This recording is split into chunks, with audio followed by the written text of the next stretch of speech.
লক্ষ্মীবিল ও কলকলিয়া এলাকায় নেশাবিরোধী অভিযানে নেমে 25টি বিভিন্ন কোম্পানির বিলেতি মদ উদ্ধার করে বিশালগড় থানার পুলিশ রবিবার বিকেল 5টায়। জানা যায়, গোপন খবরের ভিত্তিতে বিশালগড় মহকুমার বিভিন্ন এলাকায় অভিযান চালায় বিশালগড় থানার সেকেন্ড ওসি কপিল পাল সহ অফিসার মৃদুল মজুমদার সহ টিএসআর জওয়ান ও এসপিও জওয়ান। এই দিনে বিশালগড় মহকুমা বিভিন্ন এলাকায় অভিযান চালিয়ে বিভিন্ন কোম্পানির 25টি বিলেতি মদ উদ্ধার করে বিশালগড় থানার পুলিশ। এদিকে বিশালগড় থানা পুলিশের অভিযানের আগাম খবর পেয়ে নেশা কারবারিরা তাদের ব্যবসা প্রতিষ্ঠান ছেড়ে ঘটনাস্থল থেকে পালিয়ে যায়।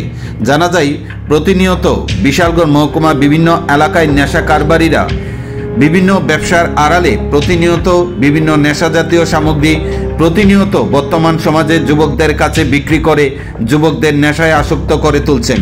আর এই সমস্ত নেশা কারবারিদের বিরুদ্ধে প্রতিনিয়ত অভিযান জারি রেখেছে বিশালগড় থানার পুলিশ।